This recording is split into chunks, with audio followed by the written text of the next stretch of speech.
खुदा की परिभाषा हुवल अव्वल हुवल आखिर हुवल जाहिर हुवल बातिन व हुवा वकुल्ल शैइन अलीम। हुवल अव्वल, he is the first, there is nothing before him. हुवल अव्वल, हुवल आखिर, उसके बाद कुछ नहीं होगा। वो परवरदिगार वो है जिसके आगे कुछ नहीं होगा, उसके आगे कुछ है नहीं। हुवल जाहिर, जितना दिखता है वो सब वही है। हुवल बातिन, जो हमें दिखता है वही थोड़ी है। चंद्रमा का पिछला हिस्सा नहीं दिखता तो क्या है नहीं?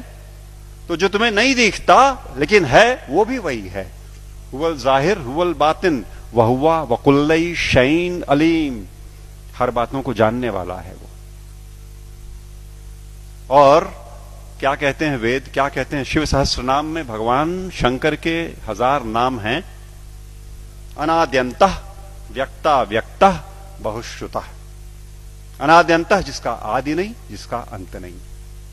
अनाद्यंतः व्यक्ता व्यक्तः, जो व्यक्त है वो सारा वही, जो अव्यक्त है वो वही।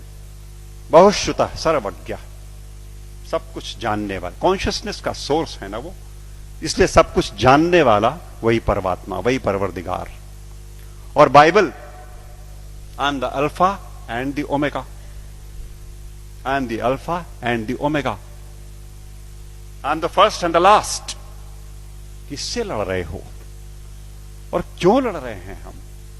हम क्यों नहीं कोर में जाते और उन एक बातों को देखते जो एकदम एक तरीके से डिफाइन करता है उस परमात्मा को, और उसको छोड़ करके हम छिलकों पे लड़ाइयां लड़ रहे हैं। गूदे छोड़ करके हम छिलकों पे लड़ाइयां लड़ रहे हैं, जाने गंवा रहे हैं, दुकानें जलाते हैं, शहर फूंक देते हैं, और अपने इस देश की और आसपास के पड़ोसी देशों में भी तबाहियां कटी हुई हैं छिलकों की लड़ाई पे।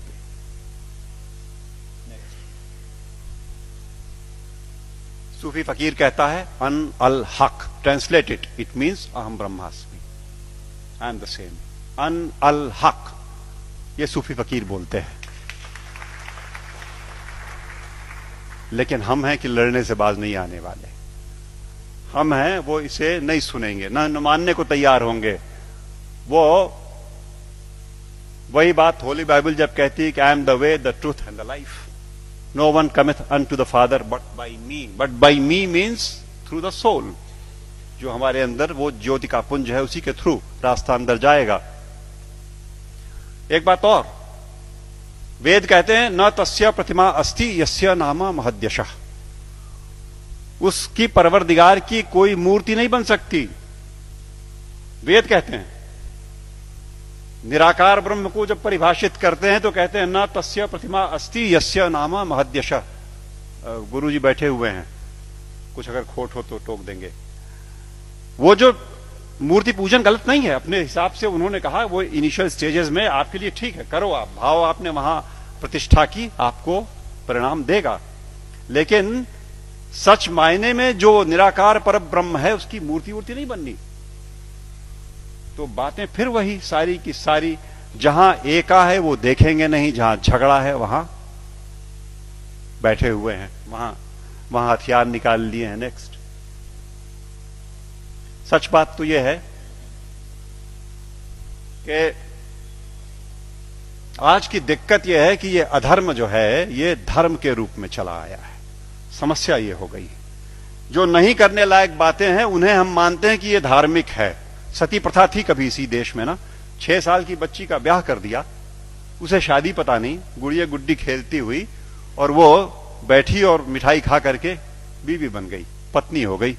और बगल के गांव का लड़का 8 साल का किसी बीमारी में चला गया, अब ये सती हो गई।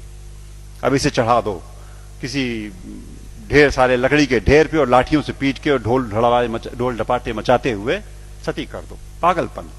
It was never a prescription of any of the religions that we have. लेकिन वो एक बार धर्म मान लिया लोगों ने तो अपनी बेटियों को जला दिया। दिक्कत तब है जब देश में अधर्म धर्म का लबादा ओढ़ के आता है, लड़ाई लंबी हो जाती है। हम उसे धर्म मानते हैं जो अधर्म है। अभी चल रहा है, मैंने कैंपेन किया जबलपुर में, एंटी क्रैकर कैंपेन। दिवाली पे मर्यादा पुरुषोत्तम भगवान राम के आगमन के नाम पे ये देश, विश्वनाथ जी, 6000 करोड़ रुपए का बारूद अपने आसमान में भरता है।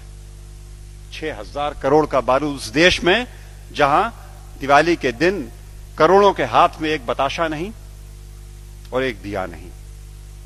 अधर्म। जुआ खेलते हैं, शराब पीते हैं, दिवाली में लक्ष्मी जी प्रसन्न हो जाएंगी जुआ खेलने से। What a madness is that. लेकिन चल रहा है। अधर्म जब धर्म का लबादा ओढ़ के घुसेगा समाज में तो नहीं निकलेगा आसानी से, और अगर वो निकलेगा आपके प्रयास से। आप जगे हुए लोग हैं, आपके प्रयास से जाएगा। राह चलतों के प्रयास में से वो बात नहीं आनी, वो समझ ही नहीं सकते। या आप सुन तो रहे हो, आप शायद समझ भी जरूर रहे होगे। इस देश का एक बड़ा हिस्सा इन बातों को न सुन पाएगा न समझेगा। धैर्य नहीं उसके पास, समझ भी नहीं उसके पास। और आवश्यकता इस बात की है कि अधर्म जब धर्म का लबादा ओढ़ के आए तो पहचान के इग्नोर कर दो। लड़ाई नहीं लड़नी, आवश्यकता नहीं उससे लड़ाई की। It only needs to be ignored and probably that will do the trick next. सच बात तो यह है कि हम, जैसा मैं कह रहा था, कि हम छिलकों की लड़ाई में लगे हुए हैं, गूदे की ओर ध्यान नहीं दे रहे। और मेरे घर पे मैं शाम को आसपास के मोहल्ले के गरीब बच्चों को पढ़ाता हूं, थोड़े से। उन्हें रोज एक टॉफी एक बच्चे को देता हूं, उनको इनकरेज करने को कि वो आए। और वो अब जाके थमा है कुछ दिनों पहले, वरना रोज का झगड़ा था। एक टॉफी लाल रैपर में, हरे रैपर में, पर्पल रैपर में। ओ मुझे लाल चाहिए सर, मुझे हरी वाली चाहिए। लड़ने पे आमादा आपस में। और जिसे हरी मिल गई वो उछलता है, अंदर बिल्कुल एक चीज, लेकिन वो रैपरों की लड़ाई में परेशान। हमारा सारा देश आज इस धार्मिक रैपर की लड़ाई में गुथा हुआ।